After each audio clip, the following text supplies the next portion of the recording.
vesprada a totes i a tots. Anem a començar.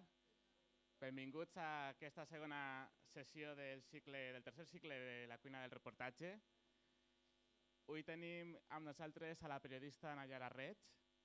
Nayara Reig és periodista valenciana i és periodista eixida d'aquesta casa, d'aquesta facultat. Va ser alumna de la promoció d'estudiants de periodisme 2009-2013, de la mateixa promoció també que Irene Rodrigo. Per tant, podem dir que és una promoció especialment fructífera i rica respecte a les trajectòries professionals que després s'han dut a terme.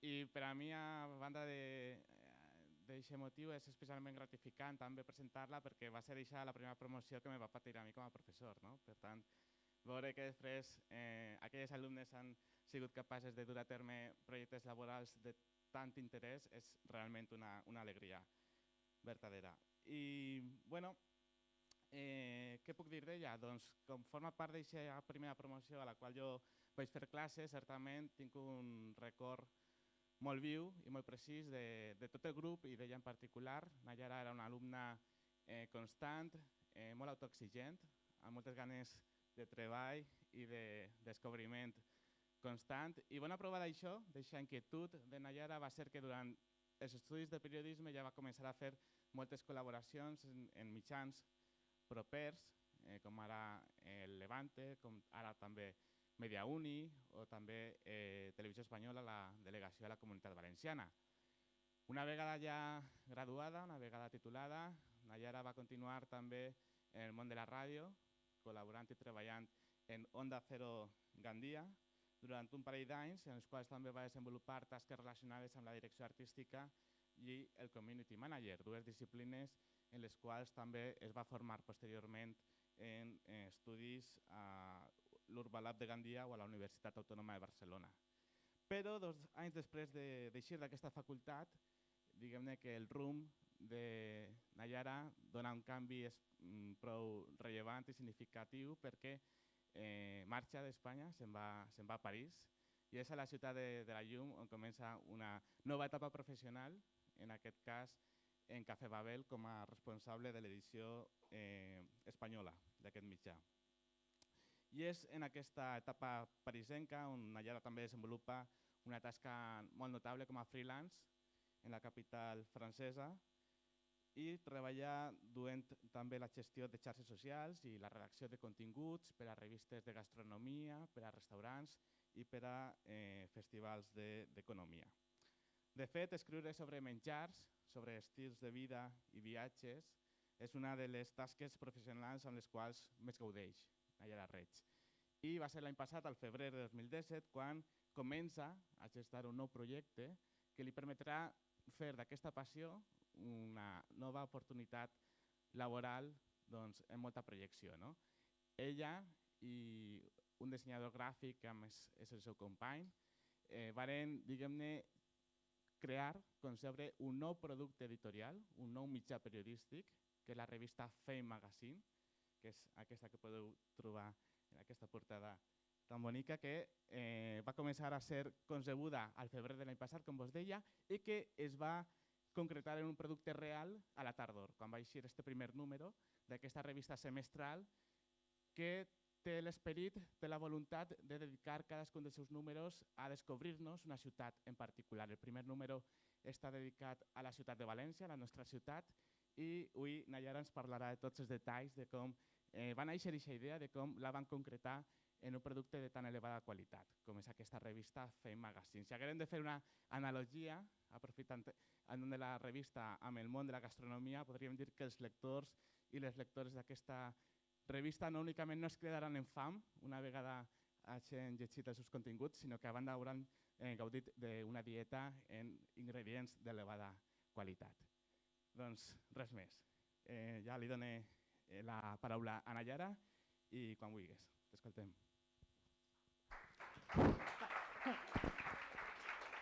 Moltes gràcies, Adolfo. Bé, jo vaig a baixar, així vos parlo un poc de més prop. Com vos ha explicat Adolfo, soc Nayara. Què és esto? A veure, vaig a posar la presentació.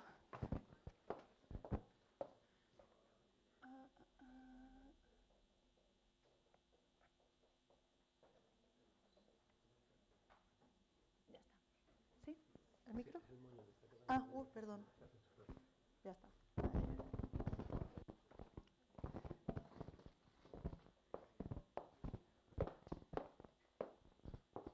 Soc Nayara, soc la fundadora de la revista FAM i, com us ha explicat Adolfo, treballo com a redactora freelance, com a community manager, com a copywriter en diverses empreses, però avui estic ací per a fer dues coses. Primer, per a contar-vos, evidentment, què és i com va néixer FAM, però sobretot per a fer amb vosaltres el que fem amb la revista, en una certa manera, que és animar-vos a que vos llanceu, a que comenceu el vostre projecte. Igual que vosaltres, jo fa uns anys estava ahí, de l'altre costat, i igual que fareu vosaltres d'ací uns anys, vaig passar per totes les pràctiques que vaig poder. Vaig fer premsa, vaig fer ràdio, vaig fer televisió en un moment donat també. I tot això és per dir-vos que no tingueu por de provar moltes coses, de tocar moltes rames. No necessiteu especialitzar-vos des del principi i tindre claríssim què és el que voleu fer.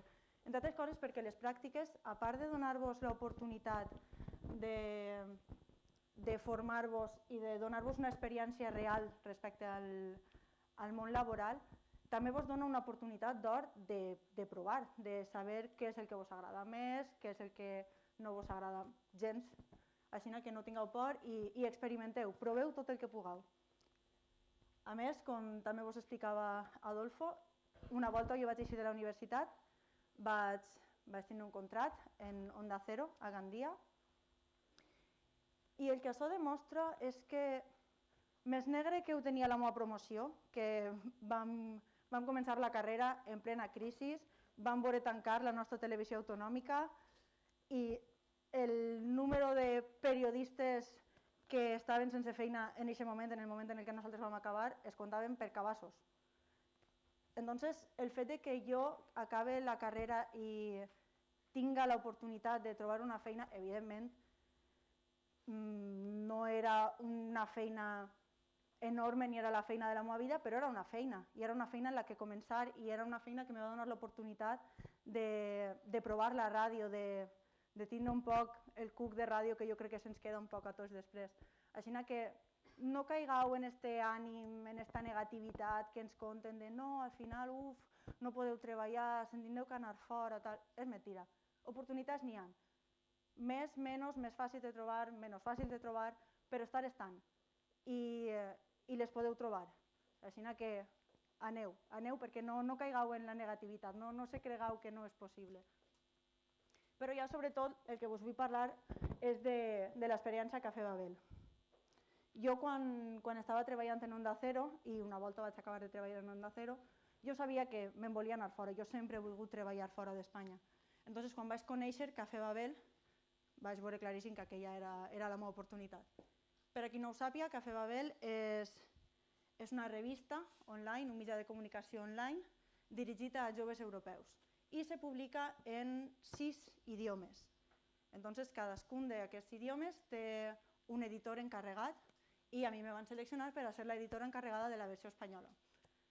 A més, Cafè Babel gestiona una comunitat internacional molt gran de traductors, de redactors, de col·laboradors a molts nivells i la base de París, la redacció central, la redacció de Cafè Babel està en París.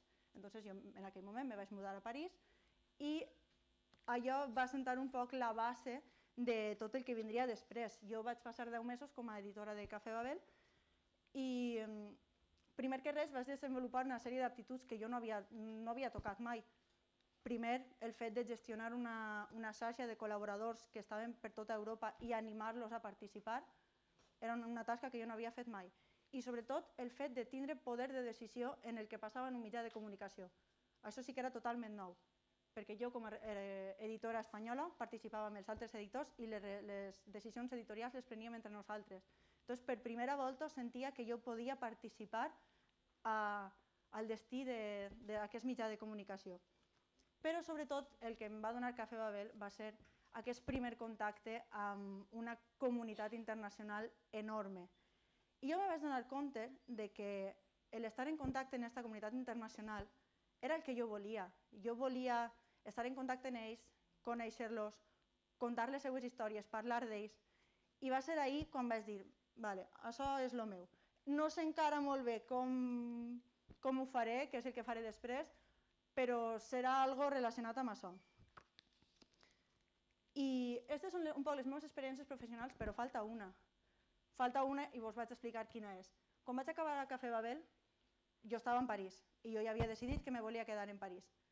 I com molts de vosaltres sabreu, París no és la ciutat més barata d'este món. I jo sabia que volia quedar-me, perquè no sabia bé què volia fer, però tenia la intuïció de que el que jo havia de fer, que el treball que jo volia fer encara estava per arribar i no me'n volia anar.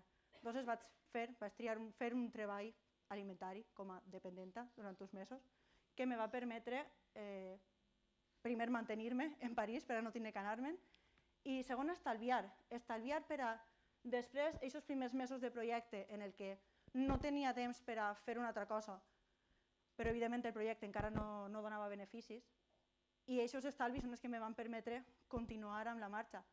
Però el que és important de tot això és que jo això no ho sabia. Jo en aquest moment no sabia que uns mesos després anava a fundar FAN, que aquests estalvis que havia fet m'anaven a vindre bé i tal. Jo no ho sabia. Irene la setmana passada vos parlava de la importància d'assumir el cost de tirar-se a la piscina i de seguir remant quan no saps el que ve després. I això és molt important. O sigui, si cregueu, si teniu la intuïció de que n'hi ha alguna cosa més, aneu a per ell i seguiu fent. Evidentment, jo sabia en aquest moment que aquella ni era la meva feina somiada ni res, però jo sabia que no me'n volia anar i que em feia falta. No tingueu por ni tingueu vergonya. Si fa falta i és el que necessiteu, feu-ho.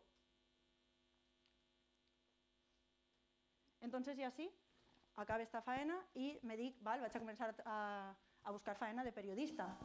Jo sabia que, de moment sí que sabia el que no volia fer. Com ja havia fet tantes pràctiques, sabia que no volia treballar en un mitjà...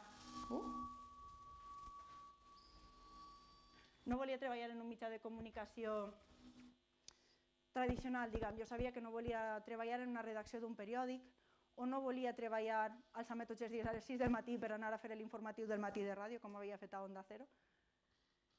I va ser en aquest moment quan vaig descobrir les revistes independents.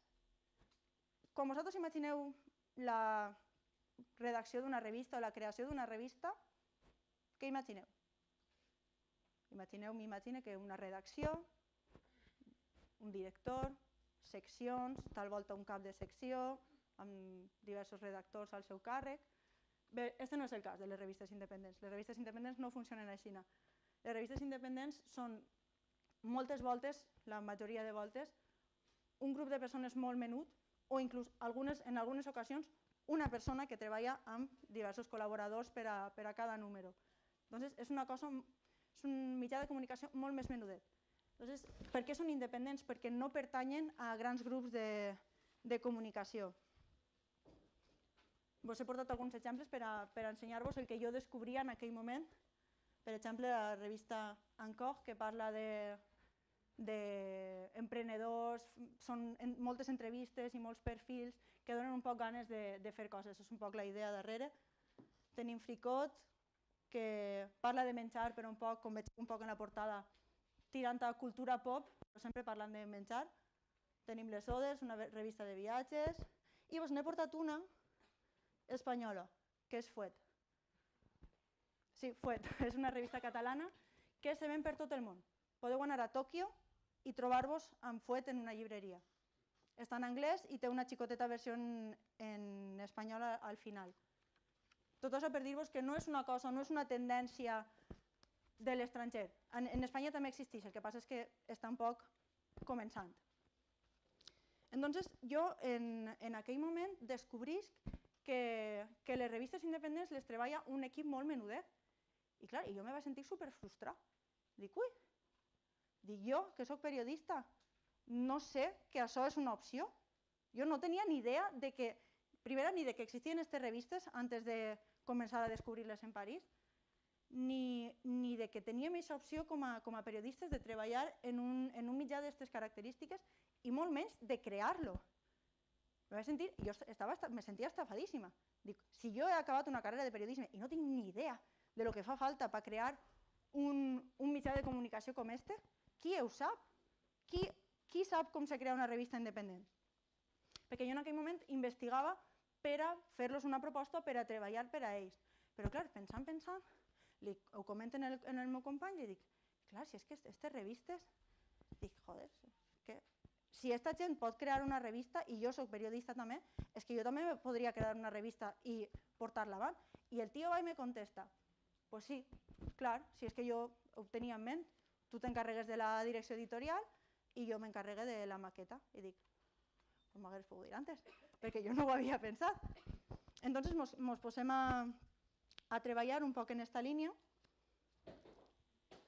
i el fet de que existisquen aquestes revistes independents, i no només de que existisquen, sinó de que existisquen i de que tinguen tant èxit, perquè en França i així en Espanya les que existeixen tenen un gran públic i se venen molt, i la gent les busca i venen a comprar-les, i n'hi ha moltes, jo així vos he portat alguns exemples, però existeixen moltíssimes revistes d'aquest tipus.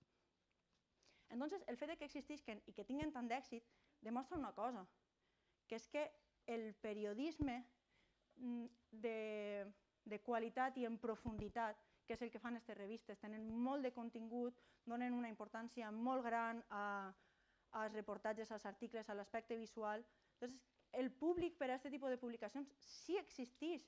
No és cert que ni això que hem sentit de la informació ha mort, tot, ara només existeix la comunicació ràpida, no és de veres. Sí que és cert que primer a les xarxes socials ens han acostumat a un consum molt ràpid d'informació i que en internet ens passem el dia un poc picant d'ací, picant d'allí, llisc este titular, així llisc una entradeta i així un poc tenim el panorama general. Perquè també és de veres que en internet molt poca gent llig un reportatge molt llarg, perquè estar ahí fent scroll per los siglos de los siglos, això no ho fa ningú. Algú n'hi haurà, però que no és el més normal. Però sí que en paper, sí que tu t'agafes perquè fent és la mateixa cosa que agafar un llibre. Tu agafes la teua revista i te llegis el teu article en profunditat i entres dins i estàs dins. Entonces, el que significa això és que existeix un públic per al periodisme de qualitat i en profunditat i aquest tipus de periodisme passa en gran mesura per el paper. El paper no ha muerto, no s'ho cregueu, no és cert. Sí que és de veres que per a la informació del dia a dia tal vegada és un poc més complicat utilitzar el format en paper, però per a un periodisme en profunditat, de qualitat, amb articles, per exemple, com en el cas nostre de viatges, de tal, sí que existeix i passa pel paper. Però bé, tornem a fam. Una volta diguem, anem a fer una revista, clar, falta un concepte, no podem crear una revista i dir, anem a fer una revista sense saber de què volem parlar. Llavors ens posem a pensar, si jo tinguera una revista, de què parlaria? I entonces va ser quan ho vaig veure tan clar, vaig tornar al moment en el que jo estic treballant en Cafè Babel i acabo de treballar en Cafè Babel i dic, és que això és el que jo vull. Jo vull treballar en aquesta gent, jo vull parlar de lo que fa aquesta gent i vull posar-ho en paper perquè vull compartir-ho. Entonces és com decidim que volem parlar d'una generació de joves que se maneja, que fa coses, que emprèn projectes, que avui viu així i demà viu allà, que se relacionen, que comencen iniciatives, que és el que nosaltres hem dit una generació de joves que té fam de fer coses. En el nostre cas, també, desenvolupant el concepte, van triar el fet de parlar d'estos joves en 3 categories, que són people, places i food. I el que fem és partir d'una ciutat diferent, que no és una gran capital, perquè nosaltres volem parlar de ciutats un poc més menudes, a tamany més humà, per això vam triar València, perquè no és una gran capital, no és Barcelona, no és Madrid, però això no significa que així no estiguen passant coses. Llavors nosaltres vam triar aquest tipus de format. People, places, food, en una ciutat diferent en cada número.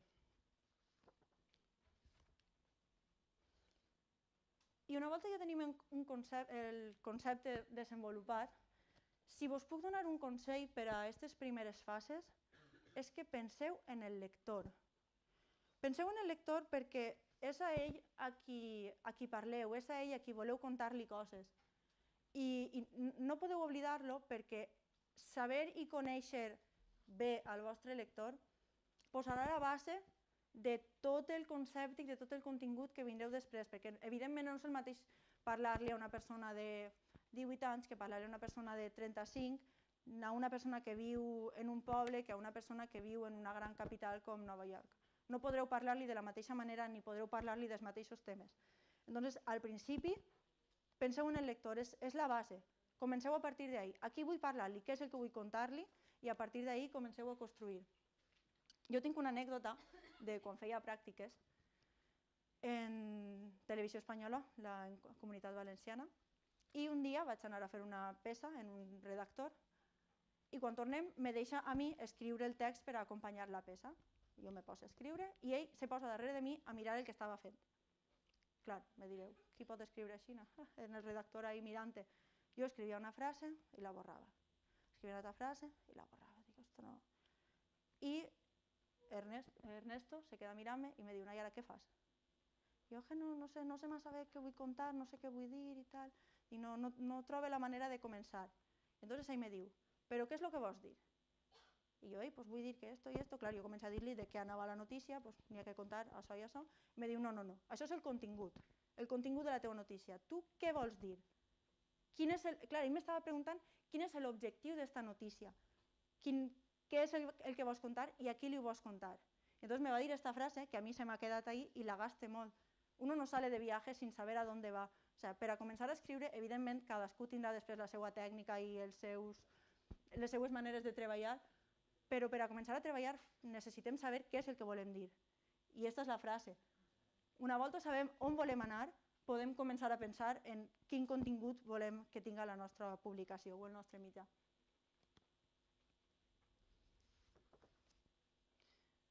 Bé, en aquest punt ja sabem a qui volem parlar-li i ja sabem què volem dir-li, ja tenim un concepte. Entonces, és el moment de començar a pensar en la producció de contingut.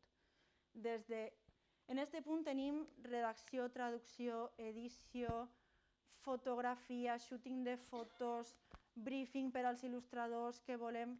Tot això entra dins de la producció de contingut. Petit consell. La traducció i l'edició no pensem normalment, perquè nosaltres som periodistes i solem pensar en el moment redacció d'articles, etc. Però el fet de comptar amb un bon equip de traducció i d'edició és clau. És clau perquè és una feina que no es veu, però que si no estiguera l'objecte final no existiria.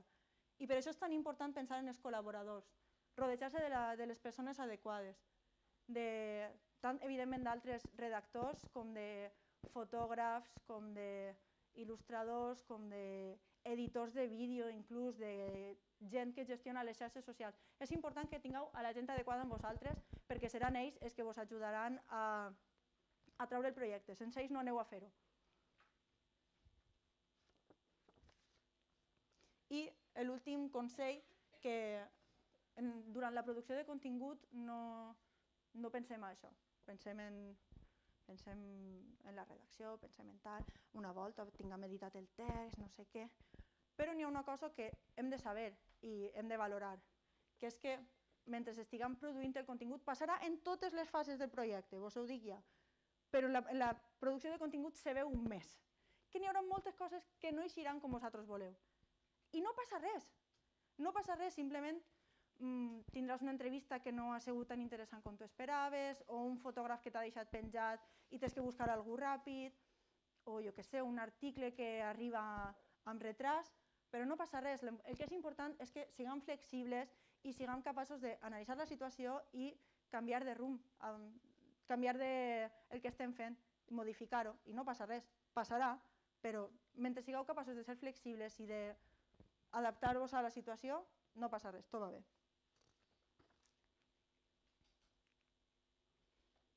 I ara, la part de la que ningú parla. Volia posar-vos un vídeo, però crec que vaig a contar-vos-ho directament i ja està. Algú ha vist la pel·lícula sobre la creació de la revista National Lampoon en una plataforma online? Netflix. Bueno, pues és una pel·lícula que conta la història d'una revista humorística en paper que va tindre un èxit brutal durant els anys 70 en Estats Units. I al principi de la pel·lícula, no vos faig molt d'espoiler, però al principi de la pel·lícula els xics diuen, dos amics de Harvard, també començaven mal els xics, dos amics de Harvard, se diuen, anem a fer una revista còmica. Tenim una idea, anem a buscar finançament. Se posen a buscar finançament i hi ha un senyor que ve i li diu, ah, que bona idea, prengueu 2 milions, feu el que vulgueu a més. I ells se troben en un moment donat en una redacció enorme, en una panda de col·laboradors que havien contractat, sense tenir siquiera idea de què volien posar en el primer número. Quan vegeu esta pel·lícula, sapieu que no és així, no té res que veure. Trobar finançament és molt complicat i és una cosa de la que no solem parlar. Vivim en una societat que parla molt de la cultura de l'esforç, parla molt del fet que quan un treballa dur i s'esforça pot aconseguir qualsevol cosa. I és cert, l'esforç i el treball és la clau. Però també és cert que n'hi haurà moltes fases del vostre projecte que no se podran desenvolupar si no teniu finançament. En el nostre cas, clarament era la impressió. Sense diners no podíem imprimir la revista.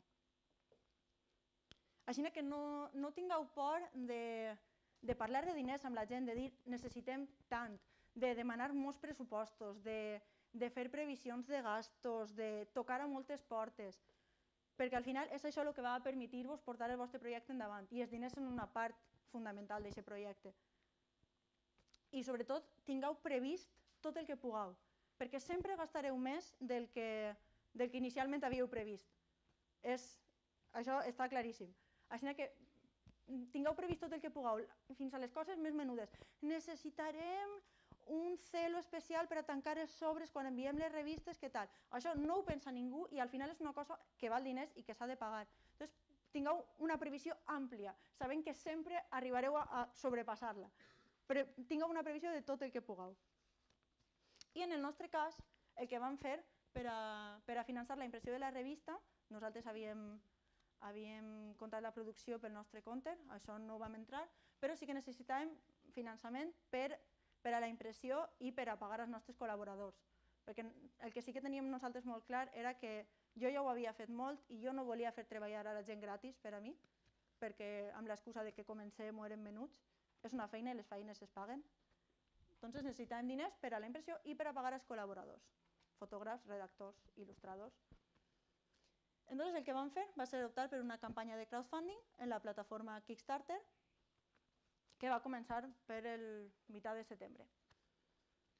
Clar, una campanya de crowdfunding a part està ara molt de moda, segur que tots heu conegut algú, alguna campanya, tal vegada inclús heu participat, i una campanya de crowdfunding té pros però també té contres. Quins són els pros d'una campanya de crowdfunding? La primera, evidentment, és que va a permetre-nos ser econòmicament independents des del principi. No necessitarem l'opinió d'un inversor o d'un anunciant o no dependrem d'un crèdit d'un banc, doncs serem econòmicament independents i això en una certa forma significa també ser editorialment independents i això és important. Després, un altre pro que té el crowdfunding, que és un enorme pro, és el fet de proporcionar-vos feedback dels vostres lectors potencials antes que estiga el projecte en el carrer. La gent podrà dir-vos quina és la seva opinió, què senten amb la vostra revista, si canviarien alguna cosa, si n'hi ha alguna cosa que els agrada molt o alguna cosa que no els agrada, antes inclús de que la revista estiga en el carrer, i això és meravellós, perquè tenim una opció encara de fer xicotetes modificacions i veure com reacciona la gent al vostre projecte. I sobretot, aquesta mateixa gent que participarà en la campanya, que vos ajudarà a treure el projecte avant i que vos dirà què és el que pensen, aquesta gent entra a formar part de la vostra comunitat. El vostre projecte ni siquiera existeix encara físicament i ja teniu una comunitat de gent que vos segueix, que vol saber què feu, com ho feu, quan ho feu, que està ahí amb vosaltres. I això ho proporciona una campanya de crowdfunding i és vital, perquè a dia d'avui tot projecte necessita a part de la gent que vindrà a comprar la revista a una llibreria, un projecte com este necessita una comunitat darrere. Necessita gent que ens seguisca, que ens anime, que ens diga què volen saber. I això ho permet una campanya de crowdfunding des del principi del projecte. Però després té contres. El gran contra que té una campanya de crowdfunding és que, com imagine que sabreu, és tot o res. Si no arribes a l'objectiu que t'havies marcat, no tens res. Així que pots trobar-te amb un projecte quasi acabat, com nosaltres quan vam començar la campanya de crowdfunding la revista ja estava, només faltava imprimir-la. Doncs pots trobar-te amb un projecte quasi acabat o inclús acabat del tot, amb un mes de feina molt dura per a una campanya de crowdfunding i trobar-te amb res, trobar-te que no has aconseguit el teu objectiu i que has de tornar a començar, has de buscar altres vies de finançament.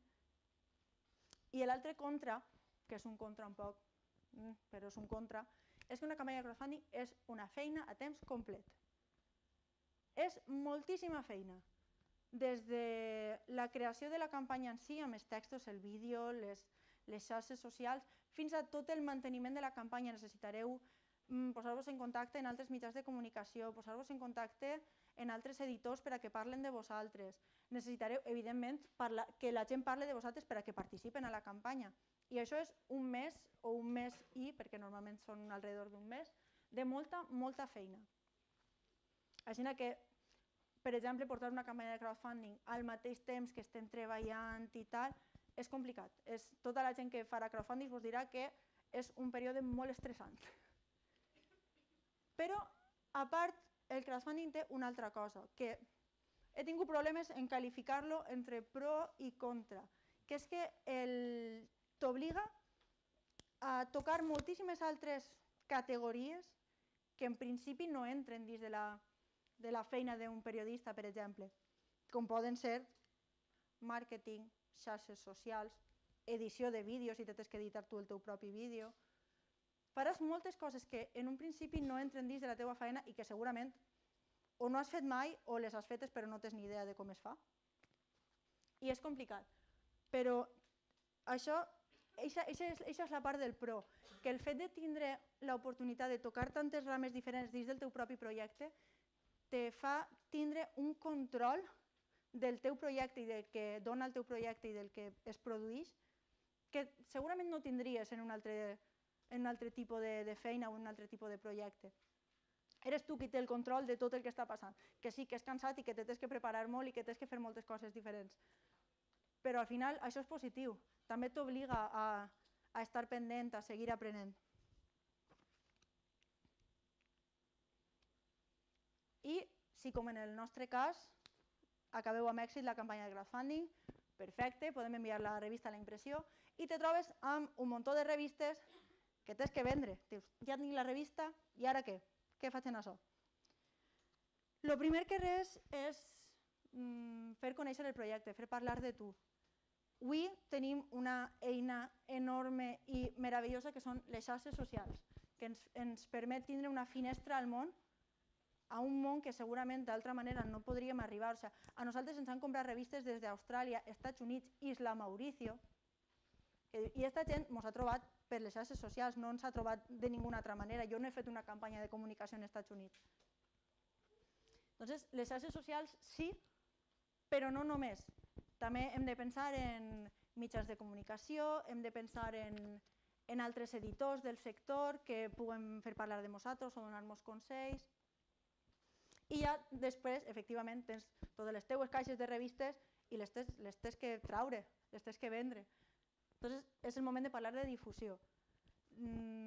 Difusió n'hi ha moltes maneres diferents de fer-ho i si algú necessita més consells ja vos els donaré després, però sobretot la idea general és que no tingueu por de demanar ajuda.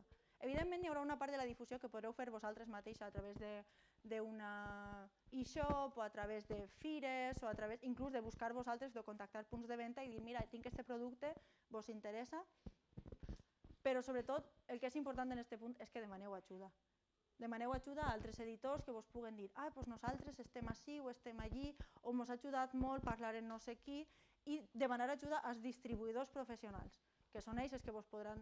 Ells tenen ja un catàleg enorme de punts de venda disponibles i podran dir, vale, el vostre producte encaixa millor així o allí. Entonces, ells són els que realment vos poden ajudar. Podeu fer-ho vosaltres, però no tingueu por de demanar ajuda a la gent que sap més que vosaltres. Com sempre, és la base. Si n'hi ha algú que sap més que tu, parla-li, demana-li ajuda. I sobretot, quan sembla que ja s'ha acabat, continua. En el nostre cas és molt evident perquè som una revista. Hem tret el primer número, ara falta treure el segon i el tercer. Entonces, és una feina que no s'acaba. Però inclús si fos un projecte un poc més concret, sense temporalitat, no se conformeu en ja l'hem tret, que guai, anem a difundir-lo i que la gent el conega. Seguiu manejant-vos, seguiu tenint idees, noves idees de col·laboració, una ramificació diferent que pugui complementar el vostre projecte original. Noves idees, inclús per a... Hem tret este número, però voldríem treure un número diferent que parli d'un altre tal, o un projecte completament diferent que pugui complementar-se. No pareu, no deixeu de moure-vos. I sobretot, si teniu que quedar només en una idea, és que vos llanceu. Llanceu-vos. I no parle únicament del fet d'emprendre un projecte, que sí que és... Emprendre un projecte, i més avui, és tentador, és una cosa que a tots ens llama l'atenció, hem sentit parlar, però no parlem només d'això. Llanceu-vos inclús quan estigueu treballant per a una altra empresa.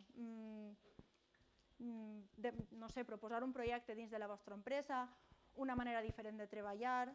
No tingueu por, llanceu-vos i penseu un poc en tota la línia de desenvolupament de projecte que vos he explicat, que en aquest cas és per a una revista independent, però se pot aplicar a moltíssimes altres coses. Irene la setmana passada que té un projecte superinnovador de difusió literària. Altres companyes de classe que han tret una revista online sobre feminisme. Evidentment no és el mateix producte, però la línia general és un poc la mateixa. I sí, formeu-vos perquè és el més important, és la base de tot el que i la formació és el més important. Però no caigueu, encara és pronte perquè esteu en primer la majoria, encara és pronte, però arribarà un moment en el que acabareu la carrera i direu, i ara què? I llavors és molt tentador dir, ja sé, si vull dedicar-me a ser community manager, vaig a fer un màster de community management, o vaig a fer un curs de no sé què de la universitat de tal, perquè clar, si no, com vaig jo a proposar este servici o este tal. O clar, jo que vull fer una revista independent, he vist que n'hi ha un màster superxulo en l'Autònoma de Barcelona tal, vaig a fer-lo a pagar 3.000 euros per un any de màster i tal. No necessàriament. La formació és important, no una cosa que no és tan important com la formació i com l'experiència en si, però també és molt important que és seguretat. El fet d'estar formats ens dona seguretat en saber almenys tinc un paper que acredita que jo sé fer això. I això és molt important. El fet de sentir-nos segurs amb el que nosaltres podem fer i amb el que nosaltres podem proposar és molt important, però no és el més important.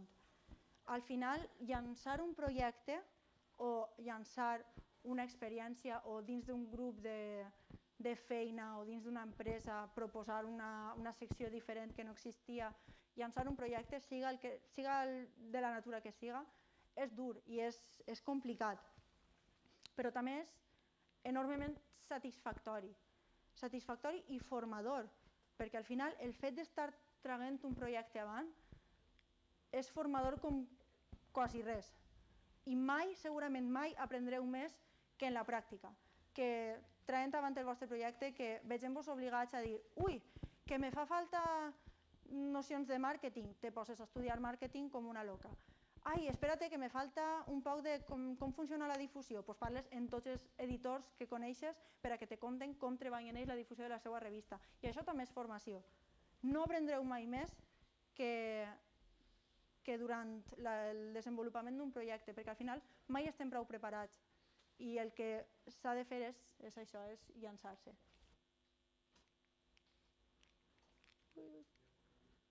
Bueno. Moltes gràcies.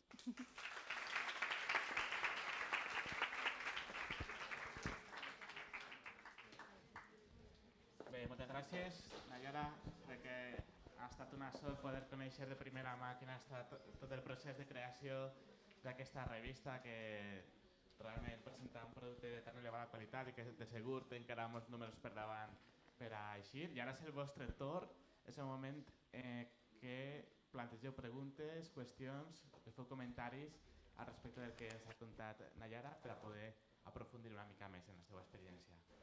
Endavant.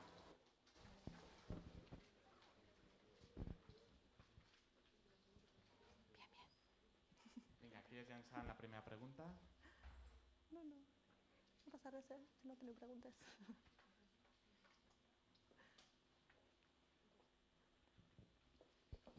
Hola. Hola. Quines diferències has trobat de com es treballa així en Espanya el periodisme i en França? Val, no sabria dir-te perquè en realitat els mitjans de comunicació en els que jo he treballat en Espanya i en França eren completament diferents. Jo en Espanya vaig fer premsa escrita, vaig treballar en Levante, per exemple, i vaig fer ràdio, i el que vaig fer en França quan vaig arribar era un mitjà de comunicació superparticular perquè era per a joves i tal, érem tots menors de 26 anys, entonces era un centre un poc particular i era un mitjà online.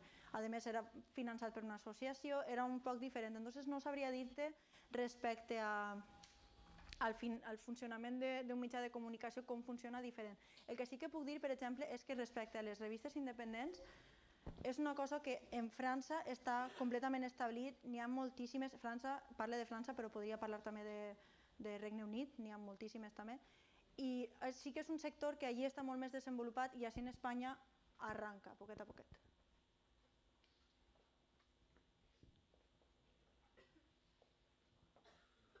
Més preguntes?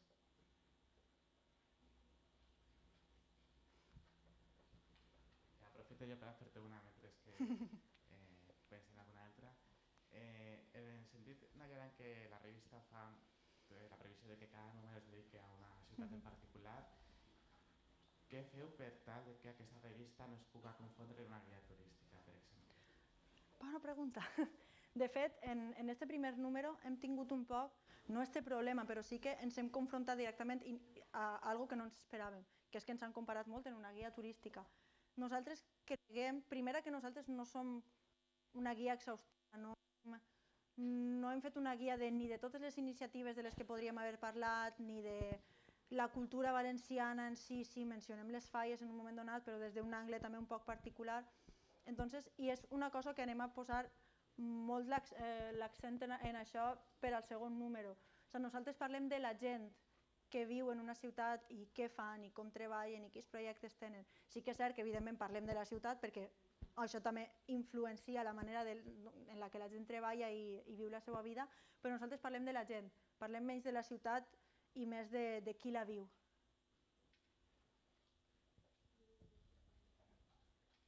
Hola, yo quería preguntarte, porque me ha parecido entender que, o he leído antes que la revista es bianual. ¿Se puede vivir de una revista bianual, por una parte? Buena pregunta. ¿Y por qué habéis decidido hacerlo con tanto periodo de tiempo?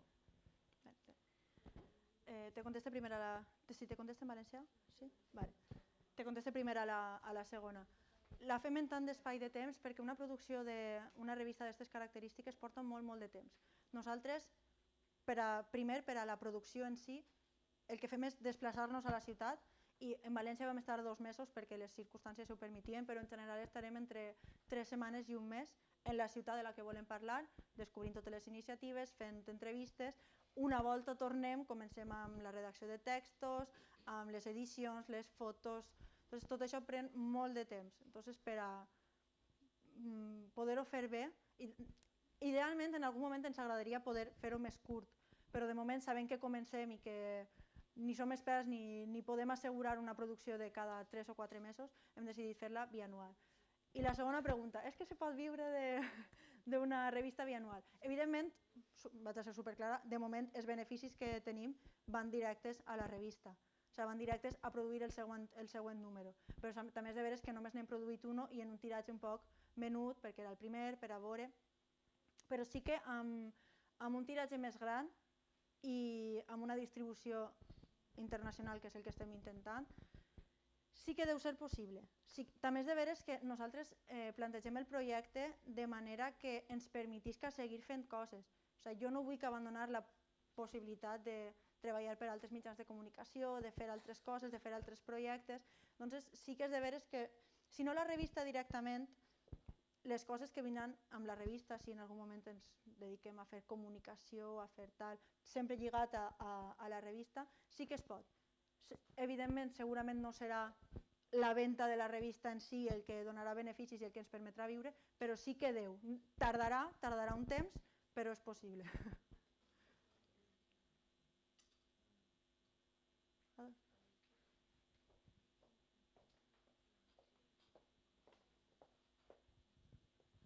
Buenas tardes.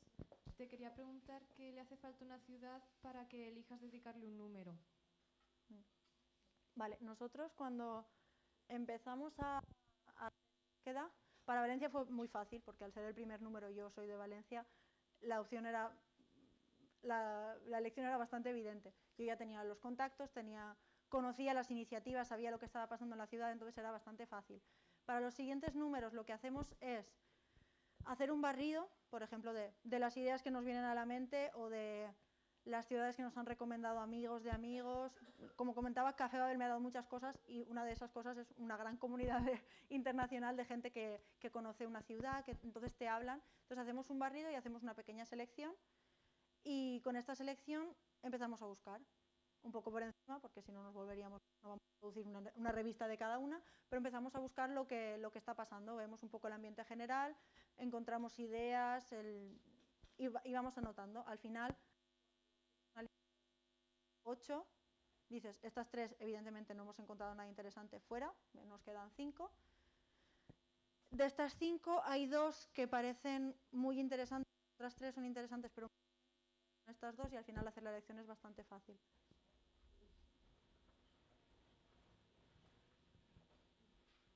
Hola, buenas. Yo quería preguntarte ¿por qué tienes tanto interés en la gastronomía? Tu página entera se centra en eso casi. Vale, eso es complicado, es difícil de explicar. Sinceramente no lo sé. Yo creo que la gastronomía me ha interesado desde siempre y creo que es porque viniendo de Valencia y de una cultura mediterránea, tengo la impresión de que casi todo lo bueno pasa siempre alrededor de una mesa. Las reuniones con la familia, las celebraciones, yo qué sé, o incluso no alrededor de una mesa, pero tienes algo que celebrar y te vas con tus amigos a un bar, a brindar, con lo que sea. O sea, siempre está muy ligado al tema gastronómico. Quizás no directamente y sobre todo no conscientemente, pero a mí siempre es algo que me ha llamado mucho la atención. Y creo que hay muchos proyectos muy bonitos y muy interesantes que están de alguna forma ligados a la gastronomía. Y además hay otra cosa, que eso se ve menos, pero a mí me interesa mucho el tema de la producción responsable y el hecho de que haya proyectos que no se liguen directamente a lo que comemos, pero a cómo comemos y a cómo producimos, me parece súper interesante. Y al final lo ligo todo a lo que más me interesa a mí, que es la gastronomía. Pero no solo.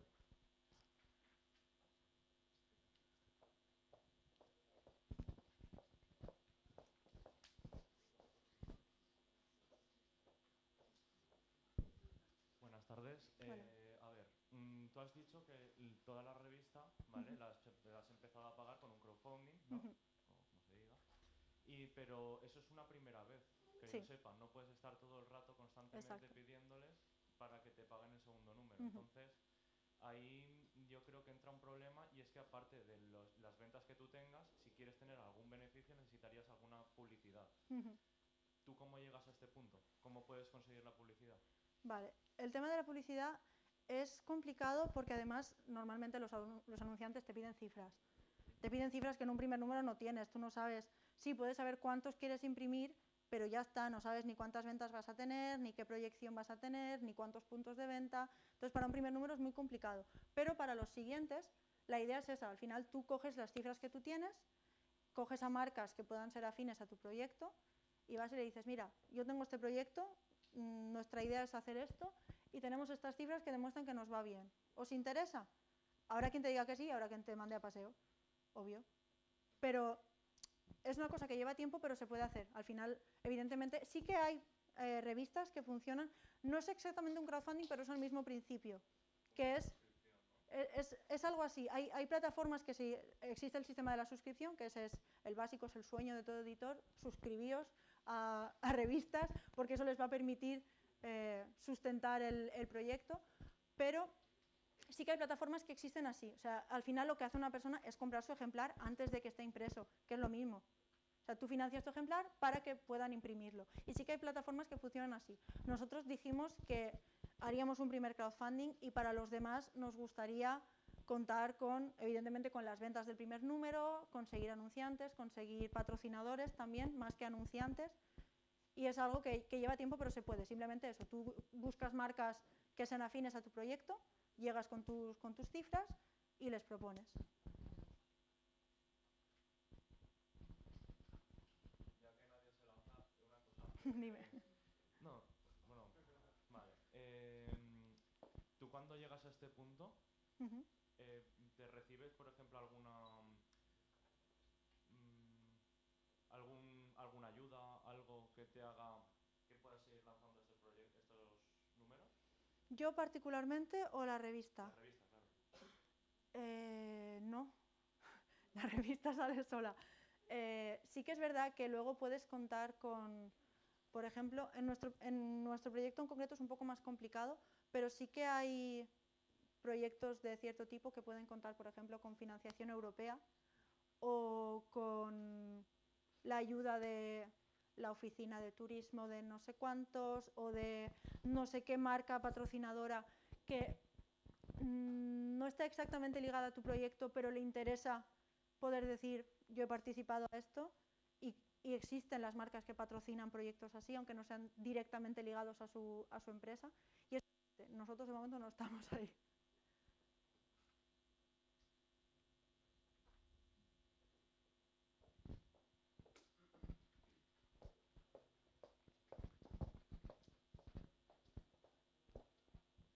También entre las cosas que haces también hablas sobre estilo de vida. ¿A qué te refieres con esto? Y bueno, y otra pregunta, ¿no crees que es un mercado un poquito con demasiada oferta? Mercado con demasiada oferta. Depende. O sea, estilo de vida es lo que entendemos por lifestyle, que al final, pues, viajes, encuentros, iniciativas. Por ejemplo, en el ejemplo muy específico de París, yo qué sé, gente que ha lanzado un proyecto, una asociación, al final hablas de todo esto. Y efectivamente es un mercado con mucha oferta, pero no caigáis en eso, porque mucha oferta hay de todo. Hay muchos periodistas deportivos, hay muchos periodistas de viajes, hay muchos periodistas de prensa escrita de diario, hay mucho de todo. Lo que hace que uno pueda encontrar su trabajo y su hueco es que como tú no lo va a hacer nadie, porque las características que tú tienes y el recorrido que tú has tenido, eso hace que tú tengas una serie de características que ofrezcas un producto que no puede ofrecer nadie más. Y eso es importante tenerlo claro, porque si no te ahogas en es que yo no puedo ofrecer nada nuevo, no es verdad. Hay mucho de todo, pero tú siempre puedes ofrecer algo que no puede ofrecer nadie más, porque nadie es tú. Entonces, tu recorrido y tus características hacen que tú ofrezcas un producto completamente diferente. Efectivamente, aunque haya muchísima gente hablando de lo mismo.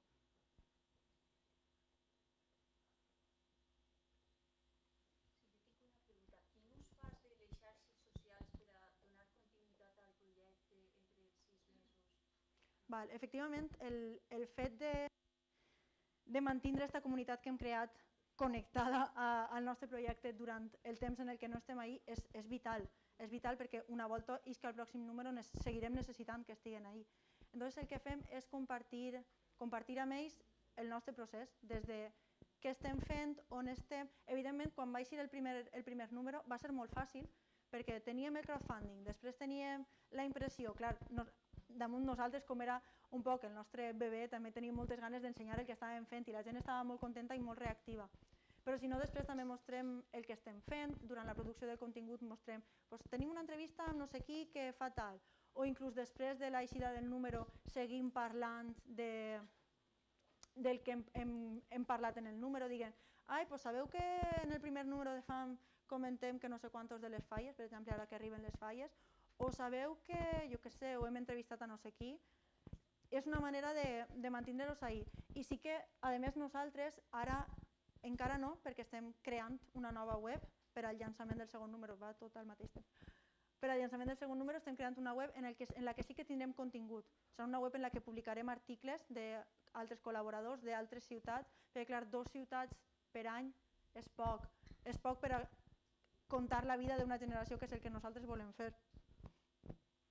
Entonces sí que això també ens donarà una manera de connectar amb la gent, de seguir donant-los contingut, que ells ens donen el seu feedback a través del contingut de la web, que encara no estem ahí, però arribarà. Una pregunta. ¿Y cómo llega, por ejemplo, un fotógrafo a ser freelance y vender sus fotos?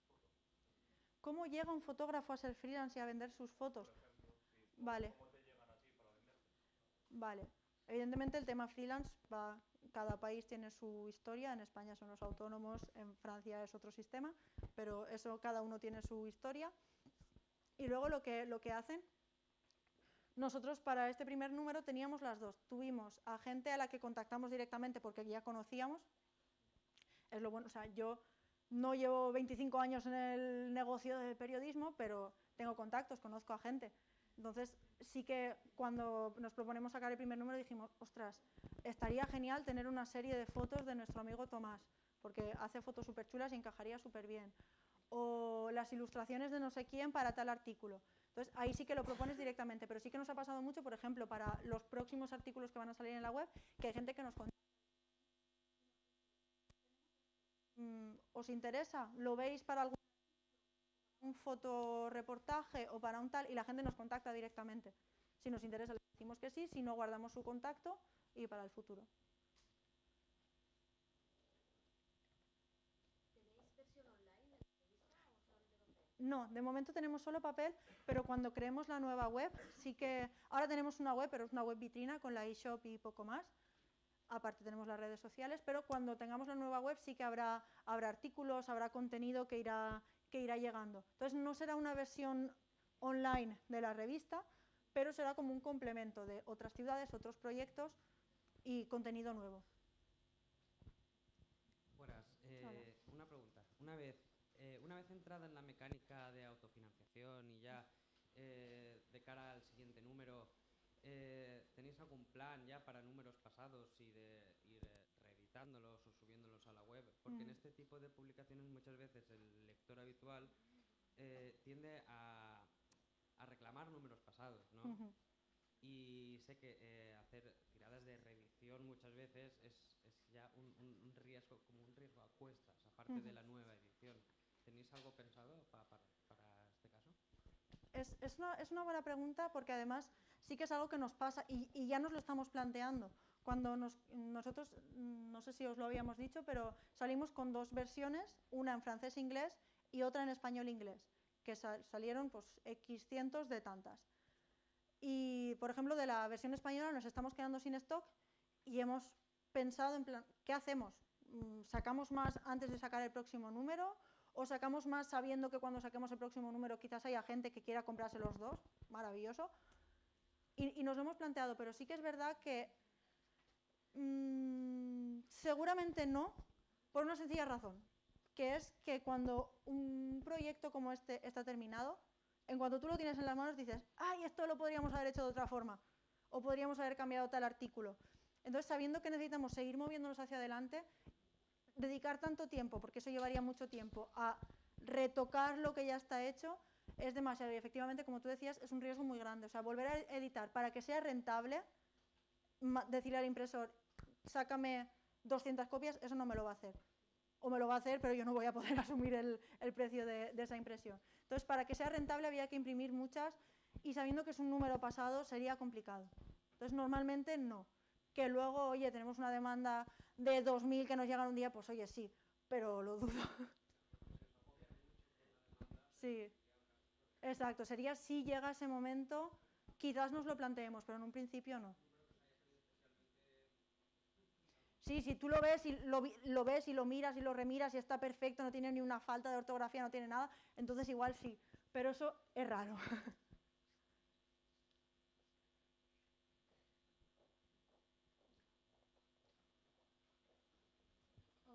es una revista en papel, Ujú. ¿no os preocupa un poco que alguien o que escanee las hojas y que empiecen a distribuirse por internet, que además sería más cómodo porque en el caso que se hiciera ya se ha abierto la caja de los truenos y puede cogerla todo el que quiera sin pagar, lo cual siempre es Ujú. una tentación?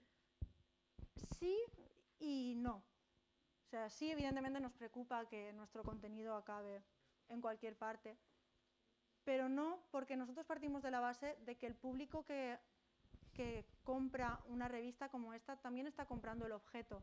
Al final es como, quizás no sé si es el símil más adecuado, pero es como el disco de un grupo. A ti te gusta mucho este grupo y quizás te apetezca tener este disco en tu casa y poder escucharlo cuando tú quieras y en la calidad que tú quieras y poder decir, gracias a mí este grupo sigue trabajando. Al final, como os decía, aquí en España es un mercado que empieza poco a poco, pero es un mercado extendido y al final se basa un poco en eso, en el saber que la gente que compra tu revista, la compra porque la quiere. Y la gente que quiere acceder al contenido, pues oye, si quieres acceder a mi contenido y te lo encuentras en internet, pues sí, es una mierda, pero no es eso. Al final, la gente que la compra no es tanto por el contenido en sí como por el objeto.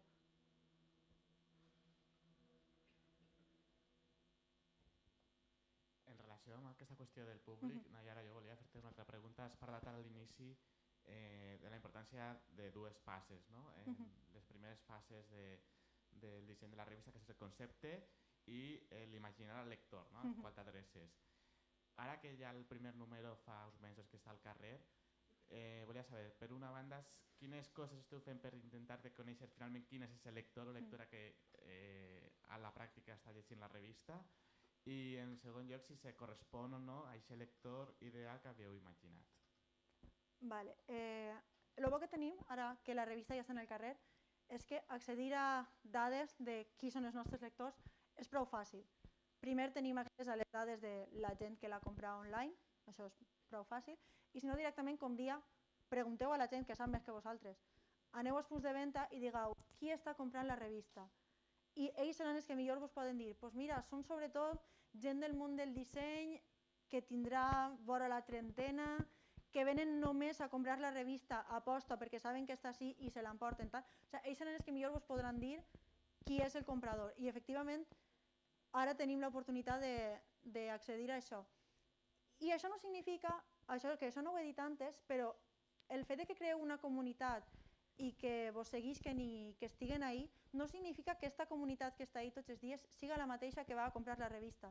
Potser no siguen els mateixos i no passa res, no n'hi ha problema. Simplement produïu contingut de manera que els dos tinguin ganes de quedar-se amb vosaltres.